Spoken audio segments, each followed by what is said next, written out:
Pemerintah Amerika Serikat dan Venezuela dilaporkan membuka jalur komunikasi secara diam-diam untuk membahas kemungkinan ekspor minyak mentah Venezuela ke kilang-kilang di Amerika Serikat. Langkah ini muncul di tengah tumpukan minyak yang terjebak dan kekhawatiran perusahaan minyak negara Venezuela, Petróleos de Venezuela S.A., PDVSA, menghadapi pemangkasan produksi lebih dalam. Beberapa sumber dari kalangan pemerintah, industri, dan pelayaran mengatakan kepada Reuters bahwa pembicaraan berlangsung di tengah jutaan barel minyak Venezuela yang tidak bisa dikapalkan akibat blokade ekspor yang diberlakukan Washington sejak pertengahan Desember 2025. Blokade itu menjadi bagian dari tekanan Amerika Serikat terhadap pemerintahan Presiden Venezuela Nicolas Maduro, yang mencapai puncaknya ketika pasukan Amerika Serikat menangkap Maduro awal Januari 2026. Krisis stok dan blokade ekspor. Minyak Venezuela yang diproduksi namun tidak dapat dikirim keluar kini menumpuk di kapal tanker dan fasilitas penyimpanan.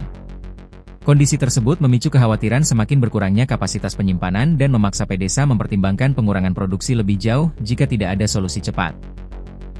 Beberapa negara pembeli minyak Venezuela, terutama Cina yang selama ini menjadi tujuan utama ekspor minyak negara Amerika Selatan tersebut menghadapi gangguan pasokan karena blokade ini. Cina menerima sebagian besar produksi Venezuela dalam beberapa tahun terakhir, terutama sejak Amerika Serikat memberlakukan sanksi terhadap perdagangan minyak Venezuela pada 2020.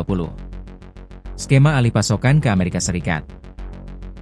Menurut dua sumber yang mengetahui pembicaraan, skema awal perjanjian kemungkinan akan melibatkan realokasi kargo minyak yang sebelumnya ditujukan ke Cina untuk dialihkan ke pasar Amerika Serikat. Opsi ini dianggap dapat membantu mengurangi penumpukan minyak di Venezuela dan memberikan ruang bagi PDVSA untuk menyalurkan produksinya. Sejumlah pejabat dilaporkan sedang membahas berbagai mekanisme penjualan, termasuk opsi lelang yang memungkinkan pembeli di Amerika Serikat ikut menawar kargo minyak, serta penerbitan lisensi Amerika Serikat bagi mitra bisnis PDVSA yang dapat berujung kontrak pasokan. Dalam diskusi itu juga tercakup kemungkinan menggunakan minyak Venezuela untuk mengisi kembali Strategic Petroleum Reserve, cadangan minyak strategis, milik Amerika Serikat di masa mendatang. Langkah ini muncul pada saat kilang-kilang di kawasan Teluk Amerika Serikat sebelumnya dikenal memiliki kapasitas dan pengalaman untuk mengolah minyak berat Venezuela. Sebelum sanksi, kilang di kawasan ini rutin mengimpor sekitar 500.000 barel per hari dari Venezuela.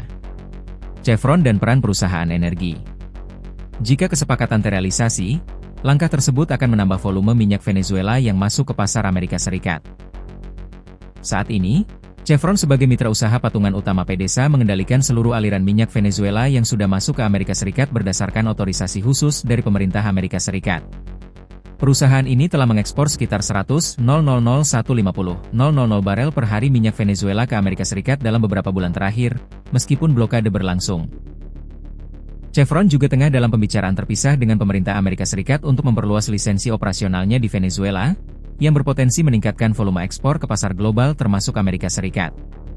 Diskusi ini berjalan bersamaan dengan minat dari perusahaan perdagangan komoditas global seperti Vitol dan Trafigura yang ingin ikut serta dalam penjualan minyak Venezuela di bawah pengaturan baru tersebut. Tantangan pembayaran dan sanksi. Meski pembicaraan kemajuan, masih belum jelas bagaimana PDVSA yang berada di bawah sanksi dan terputus dari sistem keuangan internasional akan menerima hasil penjualan minyak tersebut. Hal ini menjadi salah satu poin penting yang masih dibahas oleh kedua belah pihak. Blokade ekspor telah mendorong beberapa kapal tanker yang membawa muatan minyak Venezuela untuk menunggu di perairan lepas, sementara beberapa pengiriman ke Asia tampak tertunda atau dibatalkan. Kondisi ini turut memicu kekhawatiran dalam industri pelayaran dan perdagangan minyak global. Reaksi internasional.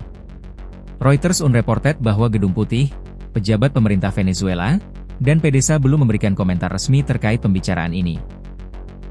Namun, Kementerian Perminyakan Venezuela sebelumnya menuduh Amerika Serikat berupaya mencuri cadangan minyak negara itu dan mengecam penangkapan Maduro sebagai tindakan penculikan. Sementara itu, media luar negeri mencatat adanya reaksi dari Cina yang menyatakan keberatan atas rencana Amerika Serikat mengambil puluhan juta barel minyak Venezuela, yang dianggap melanggar hukum internasional dan kedaulatan negara tersebut. Pejabat Cina menegaskan bahwa Venezuela adalah negara berdaulat yang berhak atas sumber daya alamnya. Dampak potensial ke pasar energi. Pasar minyak dunia juga memperhatikan dinamika ini. Kabar pembicaraan ekspor minyak Venezuela ke Amerika Serikat ikut memengaruhi harga minyak mentah global, yang sempat mencatat perubahan dalam beberapa sesi perdagangan di tengah spekulasi terkait pasokan baru yang masuk ke pasar besar seperti Amerika Serikat.